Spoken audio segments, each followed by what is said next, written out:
आप देख रहे हैं सिटीजन वाइज। मैं हूं शब। सिटीजन वाइज में वक्त है दिन भर की कुछ खास खबर पे नजर डालने का। तो आइए देखते हैं क्या है आज की खास खबर में।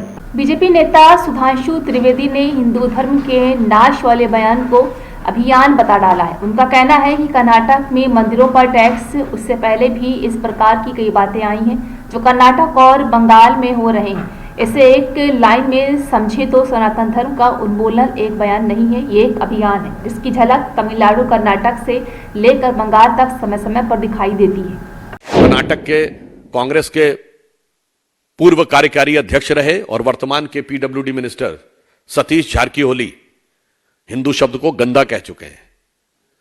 खड़गे साहब के बेटे क्या क्या बोल चुके हैं। इरेडिकेशन ऑफ सनातन धर्म एक बयान नहीं है, एक अभियान है। इरेडिकेशन ऑफ सनातन धर्म यानी हिंदू धर्म का समूल नाश केवल एक बयान नहीं है बल्कि एक अभियान है। इसने भारत को पिछली शताब्दी से लेकर इस शताब्दी तक भारत के समाज को भी नष्ट किया है, हमारे राष्ट्र को खंडित किया है और राष्ट्र के अंदर आतंकवाद और अपराध से लहूलुहान किया है। कर्नाटक में मंदिरों पर टैक्स, उससे पहले भी इस प्रकार की कई बातें आई हैं। अनाप शनाप उल्टे सीधे बयान। कर्नाटक के कांग्रेस के पूर्व कार्यकारी अध्यक्ष रहे और वर्तमान के पीडब्ल्यूडी मिनिस्टर सतीश जारकीहोली हिंदू शब्द को गंदा कह चुके हैं। खड़गे साहब के बेटे क्या क्या बोल चुके हैं। इवन मैं भी याद दिलाना चाहता हूं, कर्नाटक में भी दलित कांग्रेस के नेता थे, दलित थे, अखंड श्रीनिवास मूर्ति, उनके यहां भी यही तगड़े वाले वोट बैंक ने हमला कर दिया था। अपने नेता के लिए भी पीछे हट गए थे। वो बेचारा अपनी खुद लड़ाई लड़ते रहे, बाद में पार्टी भी छोड़ दी है। मैं कहना चाहता हूं कि जो कर्नाटक में हो रहा है और जो बंगाल में हो रहा है उसे एक लाइन में समझिए। इरेडिकेशन ऑफ सनातन धर्म एक बयान नहीं है, एक अभियान है।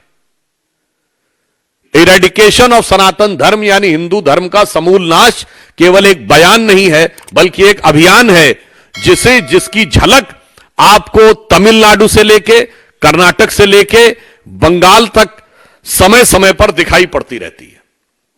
और मैं यह भी याद दिलाना चाहता हूं, बहुत से तकनीकी चीजों के बारे में बचाव लेने का प्रयास करते हैं हमारे कांग्रेस के मित्र। तो मैं बताना चाहता हूं कि जब मद्रास प्रेसिडेंसी का हिंदू इंडाउमेंट एक्ट आया था, हिंदू मंदिरों को अधिग्रहण करने का नेहरू जी के समय में, तो कोर्ट ने उसे खारिज कर दिया था और 2 बार कोर्ट ने खारिज किया, मगर इसके बावजूद कानून बनाकर उसे बनाया गया। साहब, एक तरफ विचार यह है और दूसरी तरफ है वक्फ बोर्ड का कानून। देखिए साहब, कैसे तराजू पे तौला जाता है।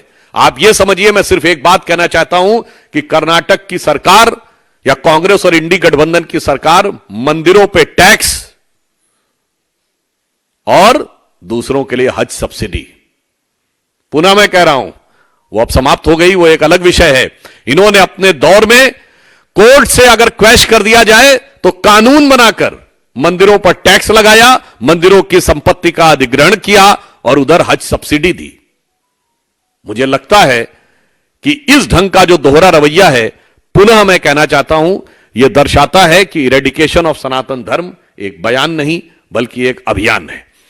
इसलिए यह विषय अत्यंत महत्वपूर्ण है और मैं कहना चाहता हूं, राजनीति, दलगत राजनीति और चुनाव, इससे कहीं बड़ा यह विषय है, क्योंकि इसने भारत को पिछली शताब्दी से लेकर इस शताब्दी तक भारत के समाज को भी नष्ट किया है, हमारे राष्ट्र को खंडित किया है और राष्ट्र के अंदर आतंकवाद और अपराध से लहूलुहान किया है। इसलिए मैं पूछना चाहता हूं कि अभी जो दर्शन करने गए थे और तरह तरह के दावे कर रहे थे इंडी गठबंधन के चिर युवा नेता, उनका इस घटना के ऊपर क्या कहना है? इस घटना के ऊपर जिस प्रकार का मौन उन्होंने धारण कर रखा है, बल्कि इसके विपरीत वो जिस प्रकार के टिप्पणी कर रहे हैं और सरकार जो कह रही है, इसे मैं गलती नहीं बल्कि यह अपराध कह रहा हूं। तो ये थी आज की खास खबर। ताजा खबरों की अपडेट के लिए जुड़े रहिए हमारे साथ सिटीजन वाइज पर। हमारे चैनल को लाइक, शेयर और सब्सक्राइब करना ना भूलें।